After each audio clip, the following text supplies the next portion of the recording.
오늘 주님이 부활하신 부활 주일 여러분 참 잘 오셨습니다. 오늘 이 본문 말씀 중심으로 우리에게 부활은 무엇인가? 우리에게 부활은 무엇인가?라는 제목으로 함께 하나님 말씀을 나누도록 하겠습니다. 2013년 5월 14일 미국 뉴욕 타임즈에 실린 칼럼 하나가 온 세계를 발칵 뒤집게 만들었습니다. 그 칼럼의 제목은 My Medical Choice, 나의 의학적 선택이라는 제목의 칼럼이었고, 이 칼럼의 기고자는 할리우드의 스타 여배우였던 안젤리나 졸리였습니다. 이 칼럼의 내용은 자신의 유전자 검사를 통해서 이분이 암의 유발을 억제시키는 유전자 중에 BRCA1이라고 하는 유전자가 있는데, 이 자신의 유전자에 돌연변이 결함이 있다라는 걸 발견을 했습니다. 그래서 이분이 이미 유방암이 일어난 것도 아닌데 선제적으로 양쪽 유방을 절제하는 수술을 받았다고 고백을 칼럼에 했습니다. BRCA 유전자라고 했는데, 이 BRCA는 이제 브레스트 캔서, 유방암을 이제 그 약자로 표현한 것입니다. 이 유전자가 돌연변이가 되었을 경우에 보통 이제 성인 여성들이 유방암에 걸린 확률이 이제 87%에 이르고, 또 남소암에 걸릴 확률은 50%에 이른다고 합니다. 이 안젤리나 졸리의 어머니가 사실 10년 동안 난소암 투병 끝에 56세의 이른 생애를 끝으로 생을 마감을 했었습니다. 이 검사를 통해서 안젤리나 졸리는 상당히 두려움을 느꼈고, 그래서 수술을 감행을 해서 유방암에 걸릴 확률을 87%에서 5%로 줄였다라고 발표를 했습니다. 이 발표에 대해서 많은 분들이 큰 충격을 받았습니다. 아니, 암이 발병한 것도 아닌데 그렇게 하다니 이거 너무 가혹한 것 아니냐, 이렇게 얘기한 분도 있었고, 또 어떤 분은 자기 생명을 지키기 위한 합리적인 선택이었다라고 지지하는 분들도 있었습니다. 여러분들 생각은 어떠십니까? 사실 많은 분들이 이 사건을, 이 일을 충격적으로 받아들이는 이유 중에 하나는 생명을 지키기 위해 아직 멀쩡한 자신의 몸을, 아주 병든 몸도 아닌데 멀쩡한 몸을 가능성이 있다는 이유만으로 제거하는 것이 과연 괜찮은 일인가 하는 부분입니다. 이후에 안젤리나 졸리는 수술한 후 자신의 몸을 회복한 다음에 2년 뒤인 2015년에 50%의 확률이 있다고 하는 이 난소암, 이것을 선제적으로 예방하기 위해서 미리, 전혀 걸린 것도 아닌데 자신의 난소와 나팔관을 적출하는 수술까지를 또 감행을 했습니다. 자신 안에 있는 이 결함 있는 유전자로 인해서 발병 가능성이 있다는 이유만으로 자신의 장기를 도려내는 것, 생각지 못하는, 우리가 일반 사람이라면 절대 생각하지 못하는 아주 과감한 방식이라는 것이죠. 여러분, 이것이 한 개인의 문제가 아니라 한 공동체 전체의 문제면 어떨 것 같습니까? 20세기 초에 미국에서 진화론 교육을 위해서 사용을 했던 시민 생물학, 시빅 바이올로지라고 하는 책이 있습니다. 이 책에 보면 사회의 질병과 또 부도덕한 범죄를 퍼뜨려 가지고 인간의 유전자를 약화시키고 또 인간의 유전자를 돌연변이로 만들어 버리는 이런 악하고 좋지 않은 부류의 사람들은 다 잡아들여서 불임 수술을 실시하거나 조금 더 엄격할 경우에 그들을 사회에서 제거하거나 죽여야 된다라는 주장을 이 교과서에서 실어서 논란이 되었었습니다. 그러니까 유전학적으로 볼 때 돌연변이를 일으키고 그 사회의 건강을 저해할 수 있는 비생산적인 그런 유전자를 갖고 있는 사람들은 유전 암호를 그 다음 세대로 되물림하지 않도록 하는 게 사회 경제적인 비용 편익 면에서 훨씬 실리가 있다라는 논리입니다. 사실 이런 논리로 이제 무장을 한 것이 2차 세계대전 때 전쟁을 일으켰던 독일과 일본의 입장이었습니다. 우수한 게르만 민족이 열등한 다른 민족을 다스려야 하고, 우수한 일본 민족이 다른 열등한 아시아 민족을 다스려서 대동아 공영을 이루어가야 된다. 이게 바로 이들의 논리였다라는 것입니다. 이런 논리로 인해서 온 인류는 이 세상에 아주 끔찍한 악의 참상을 전쟁을 통해서 경험했습니다. 인간의 삶이란 게 결코 이 사회 경제적인 효율성의 논리로 또 우월과 열등의 논리로 설명할 수 없는 더 숭고하고 아름다운 것들이 있다라는 걸 발견한 경험이, 아주 큰 대가를 치르고 발견한 경험이 바로 이 2차 세계대전이었던 것입니다. 36살의 나이로 유명 대학의 신경외과 레지던트 6년 차를 지냈던 이 폴 칼라니티라고 하는 분이 숨결이 바람될 때라고 하는 제목의 책을 쓴 적이 있습니다. 숨결이 바람될 때. 이분이 열심히 공부하고 일하면서 바쁘게 살던 어느 날 극심한 요통과 함께 체중이 줄기 시작했습니다. 이상하다. 근데 그거를 참다가 마침내 병원에 가서, 자기가 의사였음에도 불구하고 미루다가 너무 바빠서 나중에 가서 CT를 찍어보니까 폐암 4기였습니다. 그는 이 판정을 받은 다음 2년 뒤인 2015년 3월 9일에 숨졌습니다. 의학을 공부했던 이 칼라니티는 사실 뼛속까지 골수 무신론자였습니다. 그가 무신론자였던 이유는 단순합니다. 자신은 의과학을 연구하는 과학자인데, 이 과학적인 측면, 경험적인 측면에서 볼 때 기독교가 이야기하는 것은 전혀 만족스럽지 않았기 때문에 그렇습니다. 분명히 눈에 보이고 입증 가능해야 되는데 하나님은 눈에 보이지도 않는데 믿으라고만 하니까 믿음을 가질 수 없더라는 것입니다.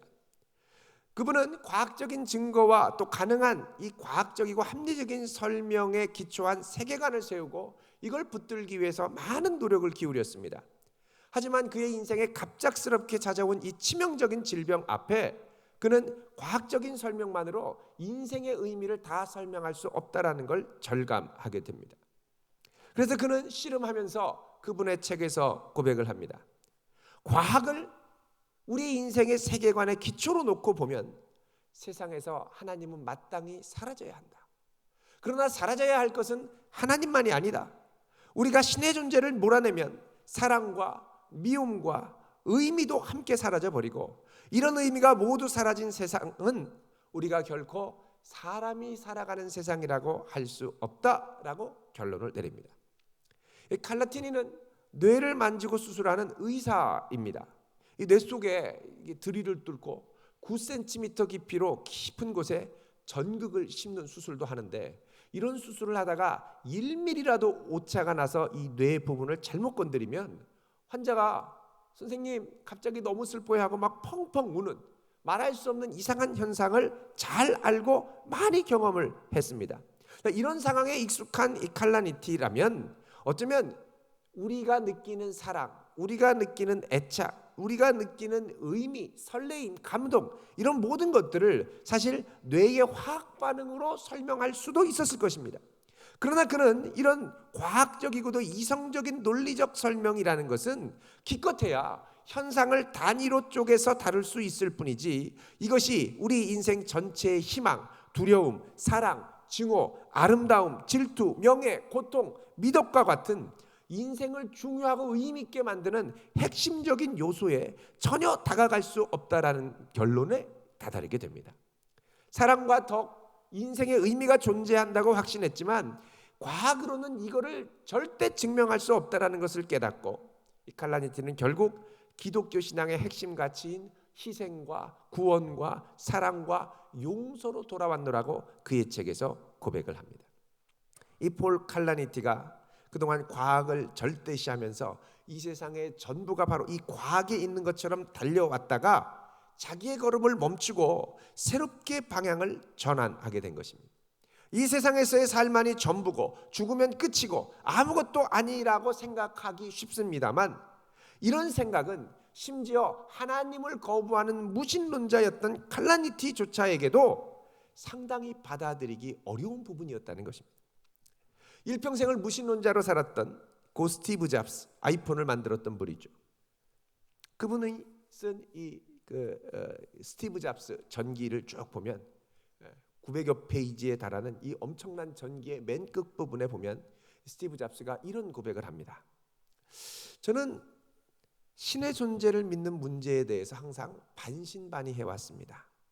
그러나 어쨌든 나는 내 인생 대부분에 걸쳐서 눈에 보이는 것 이상의 무엇인가가 우리 존재에 영향을 미친다고 느껴왔습니다. 저는 죽은 후에도 무엇인가가 살아남는다고 생각하고 싶습니다. 이 모든 것이 죽음으로 마치 전원 스위치가 나가는 것처럼 모두 사라진다면 기분이 묘해집니다. 그러면서 스티브 잡스는 힘든 몸을 겨우 가누면서 희미하게 미소를 띠며 이렇게 얘기를 했습니다. 아마도 그래서 내가 애플 기기에 스위치 넣는 걸 그렇게 싫어했나 봅니다. 여러분, 아이폰에는 전원 스위치를 끄는, 한 번에 끄는 스위치가 없습니다. 전원을 끄려면 슬립 버튼이라고 그러죠. 공식 이름이 슬립 버튼입니다. 이 슬립 버튼, 잠자는 버튼을 오랫동안 누르고 있으면 곧이어서 아예 이 전원을 끄고 싶으면 이 전원을 슬라이딩, 이 아이콘을 옆으로 밀어서 전원을 끄라고 나오죠. 그러면 오른쪽으로 쭉 밀면 그제서야 전원이 꺼집니다. 그러니까 죽음을 맞이하기 싫어했던 스티브 잡스의 죽음에 대한 통찰이 바로 이 아이폰에 고스란히 묻어 있는 것입니다. 이전에 많은 과학자와 철학 사상가들이 이런 주장을 했었습니다. 앞으로 과학이 발전하고 세속화가 진행되다 보면 신을 믿는 사람은 점차로 줄어들 것이다. 기독교는 사그라들고 결국 폐기 처분될 것이다.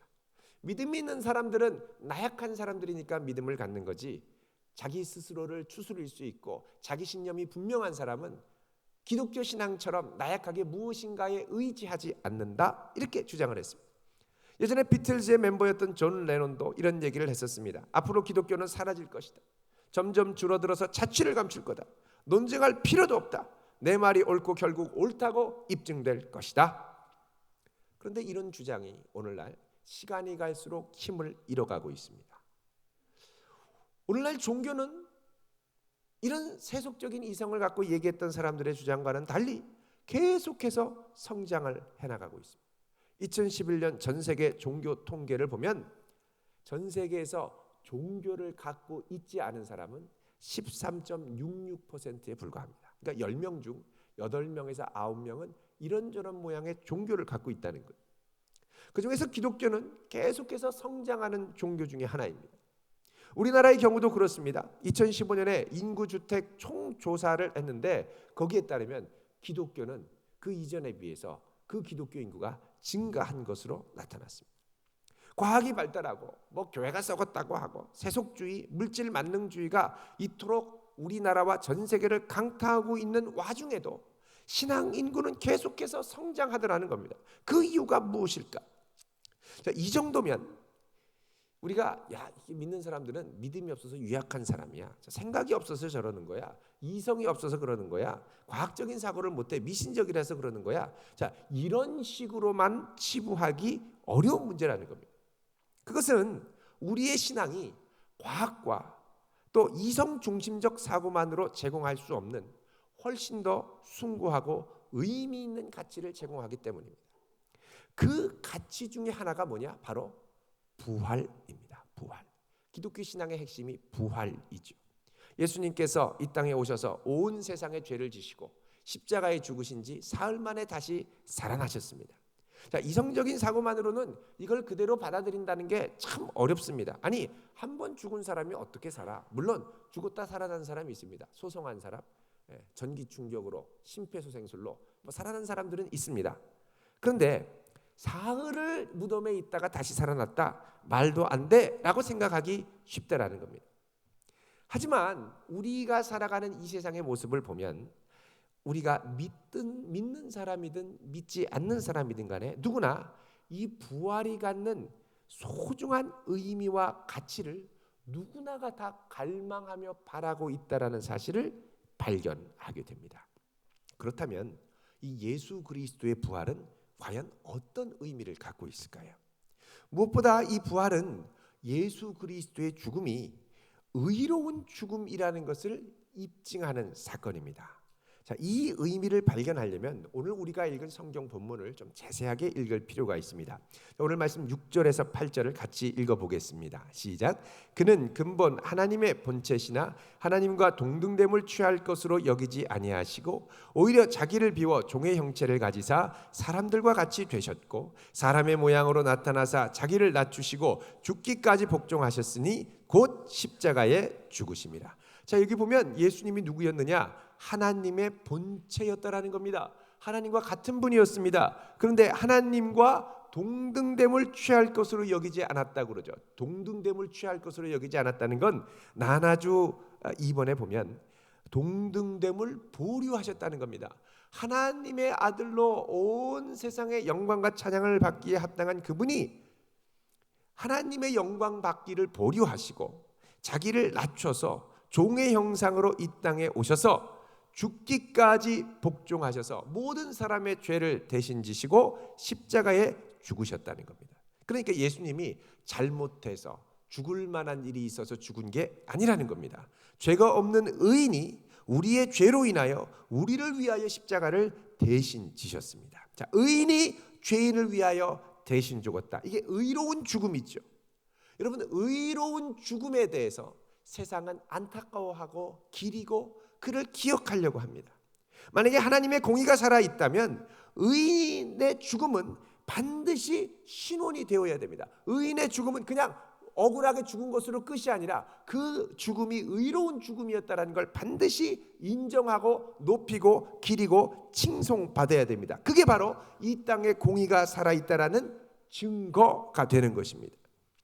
그런데 이 죽으신 그리스도를 누가 살리셨느냐? 오늘 말씀 9절에 보면 하나님이 그를 지극히 높였다 그러죠. 하나님이 이 예수 그리스도를 살리셨다는 겁니다. 하나님의 공의가 살아있다면 그의 죽음이 억울하고 불의한 죽음이었다라는 걸 드러내야 되는데 이것을 누가 기억해 주셨냐면 하나님이 기억하시고 이것을 입증하셨다는 겁니다. 만약에 하나님이 침묵하시면 예수님의 죽음은 의로운 죽음이라는 게 전혀 드러나지 않는다는 것이죠. 이 땅에 공의가 살아있다라는 것이 입증이 되지 않는다는 겁니다.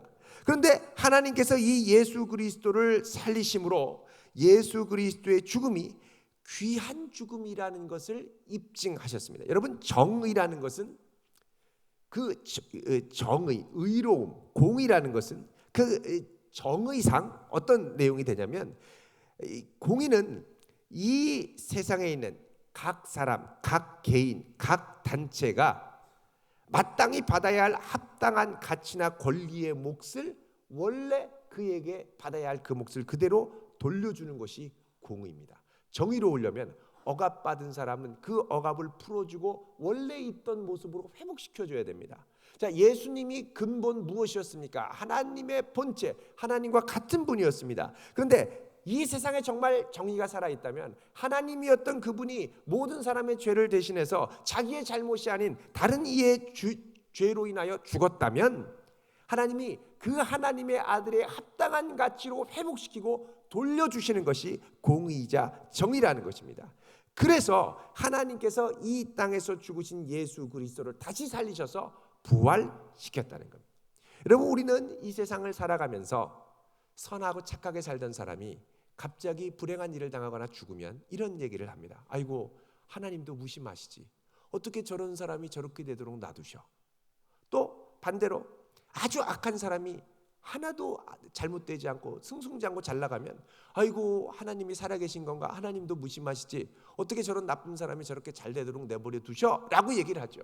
이건 뭐냐? 우리가 이 세상에서 공의와 정의를 찾을 수 없을 때 결국 최종적인 공의의 권위로 하나님을 요구한다는 겁니다. 그러니까 이 땅에서 사람의 힘으로 바로잡을 수 없는 불의일수록, 불의한 장면일수록 우리는 필연적으로 하나님의 존재를 요구한다는 겁니다.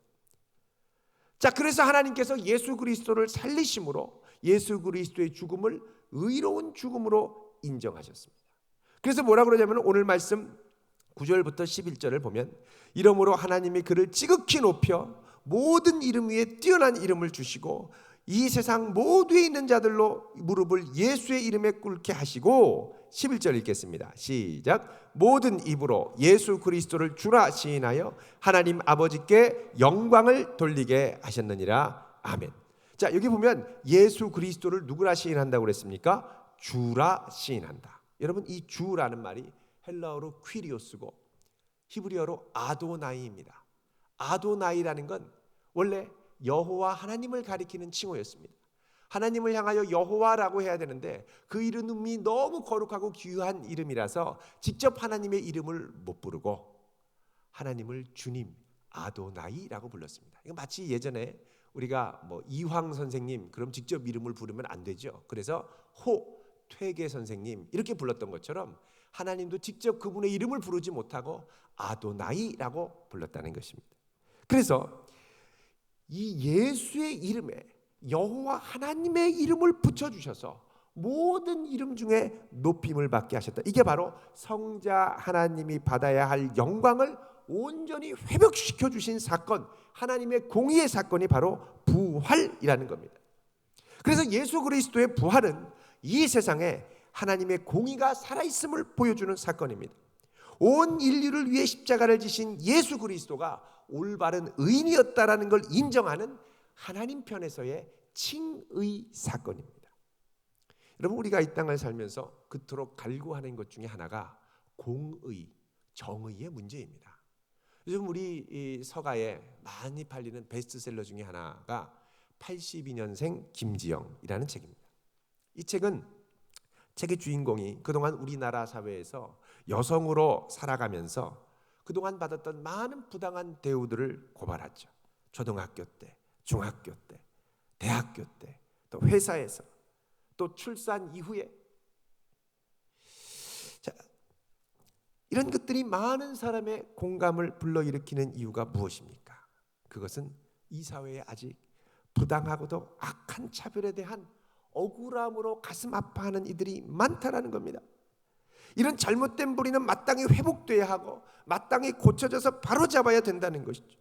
이처럼 우리는 삶의 깊숙한 영역에서 궁극적인 공의와 정의를 요구합니다. 그런데 이런 공의와 정의는 아까 말씀드린 이 진화생물학적 입장에서는 다소 어색할 수 있습니다. 왜냐하면 여기에서는 적자 생존이 되어야 되거든요. 그 사회, 그 개인의 최적화된 유전자만 살아남아야 됩니다. 나머지 최적화되지 않은 부적자는 퇴화되거나 잡혀 먹혀야 되거나 그냥 제거되어야 된다는 것이죠. 그 최적의 종이 점점점 강성해지는 사회가 진화 사회 생물학에서 요구되는 적자 생존의 원리가 됩니다. 그러나 우리 모두가 공감하는 것처럼 사람은 절대 이런 논리만으로 살 수가 없습니다. 왜요? 우리 깊은 속에서는 궁극적으로 회복과 공의를 요구하기 때문입니다. 여러분, 이런 공의는 국가에서도 제대로 구현되지 않습니다. 여러분, 한 국가의 공의가 얼마나 제대로 실현되고 있을까요? 국제 정치에서는 이걸 뭐라고 그러냐면 공격적 현실주의다, offensive realism이다 라고 얘기를 합니다. 이거는 한 국가가 어느 정도 힘이 생기면 국제 질서에서 이 세력을 어느 정도 이루는 것으로만 만족하지 않고 상대적인 측면에서 다른 나라를 완전히 압도하려고 야욕을 발휘하려고 하는 이 욕심, 탐욕에 가득한 성향을 발휘하는 그런 경향, 이게 바로 공격적 현실주의라는 것. 이 야욕이 어느 순간 선을 넘으면 그 다음엔 충돌과 전쟁이 일어나죠. 국가도 생각보다 매우 탐욕적인 단체라는 겁니다. 요즘 우리는 이런 것을 이웃나라인 중국, 러시아, 미국과 같은 주변 나라들 틈바구니에 끼어서 많이 경험하고 절감하고 있습니다. 이런 국가들의 탐욕 가운데 우리는 이 세상 질서가 절대 공의와 정의에 의해 좌지우지되는 게 아니라 강대국의 힘과 철저한 이익과 탐욕에 의해서 좌지우지된다는 걸 새삼스럽게 깨닫게 됩니다. 결국 우리는 국가 권력과 국제 정치 질서 앞에서도 공의를 갈망하고 정의에 굶주려 있다는 겁니다. 이 부활, 예수 그리스도의 부활이라는 건 뭐냐? 바로 이 세상의 공의에 대한 물음과 요청에 하나님이 직접 응답하신 사건입니다. 이 세상의 정의가 회복돼야 되고 하나님이 친히 예수 그리스도의 죽음을 의로운 죽음으로 인정하셔서 모든 이들로 그의 이름에 앞에 무릎을 꿇게 하시고 그를 주라 부르게 하셨다는, 십자가에 죽으신 그분이 영광 받기에 합당한 하나님의 아들이라는 걸 인정하게 하셨다는 겁니다. 두 번째로 이 부활이라는 것은 예수 그리스도가 하나님의 명령을 죽기까지 순종해서 의롭다함을 받는 분임을 인정한 사건입니다. 자, 죽기까지 순종하셨다라는 건 율법의 두 가지 요구를 충족을 시킵니다. 첫 번째는 뭐냐? 율법이 갖고 있는 부정적 요구입니다. 율법이 우리에게 부정적 요구를 한다는 건 뭐냐? 우리가 율법대로 살아나지 못할 때 율법이 이제 죄를 가르는 기준이 되는데, 이 법대로 살지 못하면 죄가 되는데, 율법은 법대로 살지 못하는 우리에게 그 죄의 삭을 요구합니다. 죄의 삭은 사망이죠. 그래서 율법의 부정적 요구는 율법대로 살지 못하는 이들에게 사망을 요구합니다. 두 번째는 율법은 긍정적 요구를 합니다. 그건 뭐냐면 율법은 하나님의 뜻이 담겨 있기 때문에, 의도가 담겨 있기 때문에 율법대로 흠없이 살면 생명을 얻게 됩니다. 그런데 인류의 조상 아담은 하나님의 이 법을 불순종해서 사망에 이르게 되었죠. 근데 반대로 예수 그리스도는 아담과 달리 하나님의 명령에, 오늘 말씀에 보면 뭐라고 그러냐면 죽기까지 복종하셨다 그럽니다. 8절에 죽기까지 복종하셨다. 그러니까 그의 전생애를 하나님의 말씀을 흠없이 순종하시고 율법의 요구를 충족시키셨다는 겁니다. 그런데 예수님 순종의 클라이막스가 뭐냐? 바로 여기 보면 십자가에서 죽기까지 순종하셨다 그러죠. 자, 죽기까지 순종했다라는 건 먼저 율법의 이 인류를 향한 부정적 요구, 사망의 요구를 예수님이 대신 죽으심으로 그 율법의 요구를 충족시켰다는 겁니다. 아담의 타락 이후로 율법이 불순종한 인류에게 죄의 삭신 사망을 요구했는데, 예수님은 이 인류에게 율법이 요구하는 죄의 삭을 자신의 생명을 내어줌으로 충족시켰다는 것이죠. 그래서 율법의 부정적인 요구를 완성했습니다. 또 율법의 긍정적 요구도 완성하셨습니다. 그건 뭐냐? 이 세상에 율법으로 의롭다함을 얻을 인생이 아무도 없는데, 이 예수님은 하나님의 말씀을, 이 율법을 흠없이 다 지키고, 심지어는 부정적인 요구까지도 다 지키고 죽기까지 순종함으로 율법의 모든 요구를 다 충족시키셨습니다. 결국 이 예수의 순종으로 말미암아 율법의 부정적 요구, 긍정적 요구를 다 충족시켰고, 이것이 의롭다라고 하나님이 친히 인정하신 사건이 바로 부활이라는 겁니다. 그래서 예수 그리스도의 부활은 성도의 구원을 완성한 하나님의 칭의 사건입니다. 더 놀라운 건 이 예수 그리스도를 믿고 그 안에 거하는 사람들에게 하나님은 예수 그리스도로 말미암는 하나님의 의를 선물로 주실 뿐만 아니라 그 의로운 삶을 실제로 살아낼 수 있는 부활의 생명의 능력을 주신다는 겁니다. 예수님이 말씀하셨죠. 나는 부활이요 생명이니 나를 믿는 자는 죽어도 살겠고 무릇 살아서 나를 믿는 자는 영원히 죽지 않겠다라고 약속을 하셨습니다.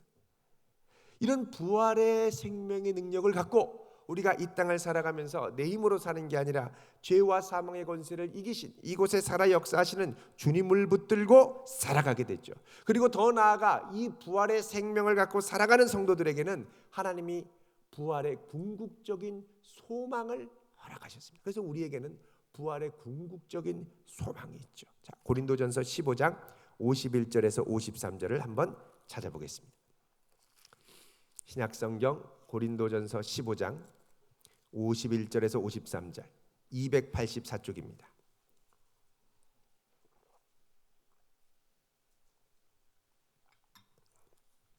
284쪽 같이 읽겠습니다. 시작. 보라, 내가 너희에게 비밀을 말하노니 우리가 다 잠잘 것이 아니요 마지막 나팔의 순식간에 호련히 다 변화되리니 나팔 소리가 나매 죽은 자들이 썩지 아니할 것으로 다시 살아나고 우리도 변화되리라. 이 썩을 것이 반드시 썩지 아니할 것을 입겠고 이 죽을 것이 죽지 아니함을 입으리로다. 아멘. 자, 여기 보면 우리가 마지막 순간에 순식간에 변화되고 우리의 썩을 몸이 썩지 않을 것, 부활의 영광의 몸을 입고 예수님이 입으셨던 그 부활의 몸을 우리가 입고 영원한 부활 생명 가운데 살게 될 것이라고 약속을 합니다. 우리가 부활하게 될 때 예수님의 부활이 의미하는 것처럼 이 세상의 모든 불의와 아픔과 불공정함이 온전한 하나님의 정의로 회복되는 사건. 하나님이 그러시죠. 보라, 내가 만물을 새롭게 하노라. 만물이 하나님의 공의와 정의로 새롭게 되는 세상이 열리게 된다는 것입니다. 여러분, 온 세상이 공의와 정의를 갈구하며 굶주려 있고 부르짖으며 아파하며 절규하고 있습니다. 여러분, 우리의 삶 가운데도 하나님의 공의를 요구할 때가 얼마나 많습니까? 얼마나 억울하고 힘들고 나만 당하는 것 같고 괴롭고 하나님께서 역사하셔야 된다고 울부짖으며 기도할 때가 얼마나 많이 있습니까? 이게 바로 공의에 대한 굶주림과 갈급함들입니다. 근데 주님께서는 이 부활의 소망을 통하여 궁극적으로 우리가 이 땅을 살면서 하나님의 공의가 회복될 뿐만 아니라 궁극적으로 최후의 소망에는 이 모든 불의와 아픔과 공의가 회복될 것이라고 약속을 하십니다. 그래서 요한계시록 21장에 우리의 모든 불의와 아픔과 불공정함이 회복될 때 하나님이 우리에게 하시는 일이 있죠. 요한계시록 21장을 보겠습니다. 3절 4절 420쪽 신약성경 요한계시록 21장 3절 4절 420쪽입니다. 같이 읽겠습니다. 시작. 내가 들으니 보좌에서 큰 음성이 나서 이르되 보라, 하나님의 장막이 사람들과 함께 있음에 하나님이 그들과 함께 계시리니 그들은 하나님의 백성이 되고 하나님은 친히 그들과 함께 계셔서 모든 눈물을 그 눈에서 닦아주시니 다시는 사망이 없고 애통하는 것이나 곡하는 것이나 아픈 것이 다시 있지 아니하리니 처음 것들이 다 지나갔음이러라. 5절에 보면 보좌에 앉으신 이가 이르시되 보라, 내가 만물을 새롭게 하노라. 예, 주님이 이렇게 말씀하셨습니다. 이 땅을 살면서 억울함과 부당함에 눈물 짓고 아파하고 괴로워하는 이 모든 눈물을 우리 주님이 부활의 소망에 닦아주실 날이 오신다는 겁니다. 여러분, 온 세상의 정의와 공의에 소리치는 오늘날 예수 그리스도의 부활은 이 세상에 하나님의 정의가 살아있음을 보여주는 소망이 됩니다. 여러분, 이 예수의 생명을 받은 우리들이 부활의 소망을 갖고 최후의 소망을 굳게 붙들고 믿음 안에 담대하게 나아갈 수 있기를 바랍니다. 이제는 내가 사는 것이 아니요 나를 위해 죽으시고 하나님의 공의를 이루신 예수 그리스도의 생명으로 사는 복된 성도 되시기를 주의 이름으로 축원드립니다. 기도하겠습니다. 거룩하신 하나님,